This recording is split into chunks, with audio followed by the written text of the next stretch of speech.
আমি অজয়, আপনারা দেখছেন আমার ইউটিউব চ্যানেল টেক। সো বন্ধুরা, আজকের ভিডিওতে আমি আপনাদের বলবো যে পিডিএফ সম্বন্ধে। পিডিএফ ফাইলটা আসলে কি?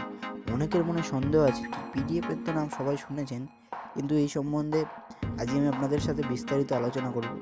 সো বন্ধুরা, ভিডিওটি শুরু করার আগে আপনাদের কাছে একটু রিকোয়েস্ট করবো, যদি আমার চ্যানেলটি সাবস্ক্রাইব না করে থাকেন তো অতি অবশ্যই নিচে লাল করে সাবস্ক্রাইব বাটন আছে, সাবস্ক্রাইব বাটনটি প্রেস করে চ্যানেলটি সাবস্ক্রাইব করবেন এবং তার পাশে দেখবেন বেল আইকন আছে, বেল আইকনটার উপর প্রেস করবেন। ঠিক আছে, বেল আইকনটার উপর প্রেস করে অল করে দেবেন। ঠিক আছে, বন্ধুরা এখানে দেখুন অল অপশানে অল করে দেবেন, তাহলে আপনি আমার চ্যানেলের সাথে জুড়ে যাবেন এবং আমি যখনই ভিডিও আপলোড করবো ইউটিউব আপনাকে নোটিফিকেশনের মাধ্যমে সেটি আপডেট দিয়ে দেবে। বন্ধুরা, এই পিডিএফ সম্বন্ধে আপনাদের ধারণা দিয়ে দিই। এখানে দেখতে পাচ্ছেন যে পিডিএফ বলে আমি কিন্তু একটি পিডিএফ ফাইল বানিয়ে রেখেছি। এইগুলো দেখবেন পিডিএফ ফাইল। এখানে দেখবেন একটি পেজের আমি ক্যামেরাতে তুলেছিলাম একটি পেজ স্ক্রিনশট, তারপর আমি আরেকটি পেজ নিয়েছি। ঠিক আছে, এখানে আরেকটি পেজ নিয়ে আমি পিডিএফ ফাইল বানিয়েছি, দুটো পেজ নিয়ে আমি একটি পিডিএফ ফাইল বানিয়েছি। সো বন্ধুরা, এই পিডিএফ ফাইল কখন কাজে লাগে? এখনকার বর্তমান যুগে যা ইন্টারনেটের যুগ, এখন বর্তমানে পিডিএফ খুব গুরুত্বপূর্ণ একটি ফাইল আর একটি সচরাচর খুব কাজে ব্যবহার করা হয়। তো বন্ধুরা, এখানে সরকারি কাজে পিডিএফটি সবথেকে বেশি ব্যবহার হয়। আপনাদের আমি এক্সাম্পলের ধরুন বলে দিচ্ছি। ধরুন আপনি একটি চ্যাপ্টার নিয়ে আপনার ক্লাসমেটের সাথে ডিসকাস করছেন, এই চ্যাপ্টারটি আপনার খুব দরকার, তার কাছে এই বইটি আছে বা বুকটি আছে, এই বইটি 4-5টি চ্যাপ্টার পেলে আপনার কাজ হয়ে যাবে। তো বন্ধুরা, এই 4-5টি চ্যাপ্টার আপনি ক্যামেরার ধরুন ছবি করে আপনি পিডিএফ ফাইলের মাধ্যমে পাঠাতে পারবেন। এই পিডিএফ ফাইল দ্বারা এই পিকচারটি ক্লিয়ার এবং খুব স্বচ্ছ এবং পরিষ্কার হবে। এই স্বচ্ছ পরিষ্কার হলে কী হবে, আপনি যাকে এই পিডিএফটি সেন্ড করবেন সে পরিষ্কারভাবে এই পিকচারগুলি বুঝতে পারবে এবং লেখাগুলি খুব স্পষ্ট হবে, তার বুঝতে খুব সুবিধা হবে। ঠিক আছে, সো বন্ধুরা এই পিডিএফ ফাইলটি সম্বন্ধে আপনাদের হয়তো অনেকখানি ধারণা হয়ে গেছে। আমার ভিডিওটি আপনি সম্পূর্ণ দেখুন, শুরু থেকে শেষ পর্যন্ত আপনাকে আমি বলে দেবো যে পিডিএফ ফাইল কী করে বানাতে পারবেন আপনি মোবাইল ফোনে। তো বন্ধুরা, এটি বানাতে হলে আপনার একটি অ্যাপ্লিকেশনের প্রয়োজন হবে, সেটি হলো এখানে আমার মোবাইল স্ক্রিনে দেখতে পাচ্ছেন ক্যামেরা স্ক্যানার। ঠিক আছে, এই ক্যামেরা স্ক্যানার অ্যাপ্লিকেশনটি আপনাকে ডাউনলোড করতে হবে প্লে স্টোর থেকে। আমি ডিসক্রিপশন বক্সে এই অ্যাপটির লিঙ্ক দিয়ে দেবো, সেখান থেকে আপনারা ডাউনলোড করে নেবেন। সর্বপ্রথম এটি ওপেন করবেন।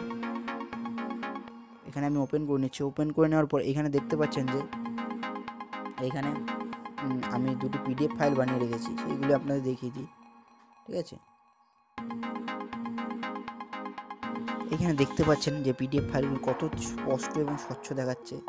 এইখানে পিডিএফ ফাইল বানিয়ে রেখেছি। এখান থেকে আপনি পিডিএফ ফাইল খুব সহজেই বানাতে পারেন। সর্বপ্রথমে আপনাকে কী করতে হবে, আপনাকে জাস্ট এখানে দেখুন যে ক্যামেরার বাটন আছে, ক্যামেরার এটিও প্রেস করে দিতে হবে। ক্যামেরার উপরটি প্রেস করে দিলে এখানে আপনাকে ক্যামেরা নিয়ে চলে আসবে। ক্যামেরা ওপেন হয়ে যাওয়ার পরে এখানে আপনি যেই ফাইলটি বানাতে চান, যে পিডিএফ ফাইলটি বানাতে চান, সেই যে পেজটি পিডিএফ ফাইল বানাতে চান সেই পেজটি আপনি সামনে ক্যামেরার সামনে ধরবেন। এখানে আমি ধরছি, এখানে দেখুন এই পেজটি পিডিএফ ফাইল আমি বানাতে চাই। এখানে পিকচারটি দেখুন আমি ক্লিক করে নিচ্ছি। এখানে পিকচারটি ক্লিক করে নেওয়ার পরে এখানে ঠিক এইরকম আসবে। তারপর আপনাকে এইখানে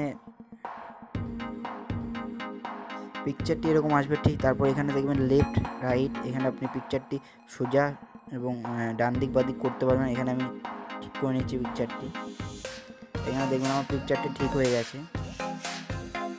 পেজটি সম্পূর্ণভাবে সঠিকভাবে নিয়ে নেওয়ার পর এখানে আপনি নেক্সট বাটনে ক্লিক করে দেবেন। নেক্সট বাটনে ক্লিক করে দেওয়ার পর এখানে দেখবেন পেজটি ম্যাজিক কালার অন হয়ে যায়। ম্যাজিক কালার মানে এই পেজটি, আপনি যেই পেজটি ক্লিক করলেন সেই পেজটি সম্পূর্ণভাবে স্পষ্ট এবং স্বচ্ছ আরও পরিষ্কার হবে।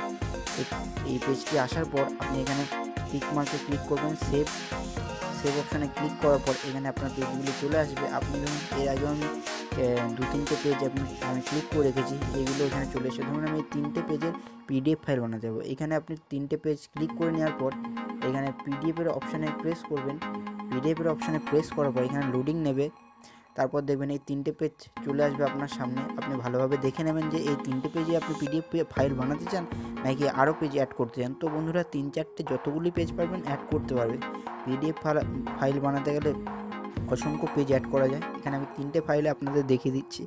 তারপর এখানে শেয়ার অপশানটি প্রেস করবেন। শেয়ার অপশানটিতে প্রেস করার পর আপনার এখানে অনেকগুলো অপশান আসবে, ঠিক আছে। আপনি জাস্ট সেভ টু ড্রাইভ অপশানে ক্লিক করবেন। গুগল ড্রাইভ অপশানে ক্লিক করার পর এইখানে ডকুমেন্টস টাইটেল দিয়ে দেবেন। আমি দিয়ে দিচ্ছি টাইটেলটি দিয়ে দেওয়ার পর এখানে অ্যাকাউন্ট, যে জিমেল অ্যাকাউন্টে আপনি নিতে চান, আপনাদের বলে দিই এর জন্য আপনার গুগল ড্রাইভ অ্যাপটি প্রয়োজন হবে এবং গুগল ড্রাইভ অ্যাপে যে মেল আইডিটি আছে সেই মেল আইডি আর এইখানে যেই মেল আইডি সেই দুটির মধ্যে মিল থাকতে হবে, তবে আপনি সেইখানে দেখতে পারবেন, ঠিক আছে। বুঝতে পেরেছেন আমার কথাটা? দুটো মেল আইডি সঠিক থাকতে হবে এবং দুটোই মেল থাকতে হবে। এখানে যে মেল আইডি দিয়েছি গুগল ড্রাইভে সেই মেল আইডি দিয়ে লগ ইন থাকতে হবে, ঠিক আছে। এখানে মেল আইডি দিয়ে দেওয়ার পর আমি এখানে টাইটেল দিয়ে দিয়েছি। এখানে দেখুন সেভ অপশান আছে নিচে, সেভ অপশানে প্রেস করে দেওয়ার পর এখানে এখন আমি আপনার মোবাইল স্ক্রিনে দেখতে পাচ্ছেন এখানে দেখুন ড্রাইভ বলে লেখা আছে, ঠিক আছে। এখানে ড্রাইভ বলে লেখা আছে হলুদ, নীল এবং সবুজ রঙের। এই অ্যাপটির উপর আপনার প্রেস করে দিতে হবে এবং অ্যাপটি ওপেন করতে হবে। এখানে অ্যাপটি ওপেন করে নেওয়ার পর এখানে আপনি দেখতে পাচ্ছেন যে এখানে ওয়েটিং ফর ওয়াইফাই যেই ফাইলটির নাম দিয়েছে, এখানে দেখুন PDF, ঠিক আছে। এখানে আপনাকে নেটটা জাস্ট অন করে নিতে হবে। যদি আপনার মোবাইলে নেটটি অফ থাকে নেটটি জাস্ট অন করে নেবেন। অন করে নেওয়ার পর এখানে ওয়েটিং ফর ওয়াইফাই এখানে আপলোড করে দেবেন। আপলোড করে দেওয়ার পর সো বন্ধুরা এখানে আপলোড করে দেওয়ার পর আমার PDF ফাইলটি দেখবেন একদম রেডি হয়ে গেছে। এখানে আমি প্রেস করে আপনাদের দেখিয়ে দিচ্ছি আমি যে PDF ফাইলটি তৈরি করেছিলাম। এখানে দেখতে পাচ্ছেন আমি 3টি পেজের PDF ফাইল তৈরি করেছিলাম। এখানে দেখুন 3টি পেজ চলে এসেছে। এইখানে আপনি অগণিত পেজের PDF ফাইল, অসংখ্য PDF ফাইল বানাতে পারবেন এই অ্যাপ্লিকেশনটির মাধ্যমে। আমি যে স্টেপগুলি আপনাদের বললাম এই স্টেপগুলি ফলো করে আপনি খুব সহজেই একটি PDF ফাইল বানাতে পারবেন। এই PDF ফাইল খুব কাজে লাগে, খুব গুরুত্বপূর্ণ একটি বন্ধুরা ভিডিওটি এই পর্যন্ত শেষ করলাম।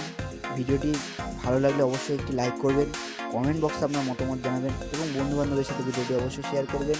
আর যদি চ্যানেলটি সাবস্ক্রাইব করেন তো অতি অবশ্যই চ্যানেলটি সাবস্ক্রাইব করে পাশে দেওয়া বেল আইকনের উপর প্রেস করে অল করে রাখবেন। তাহলে দেখা হচ্ছে নেক্সট ভিডিওতে।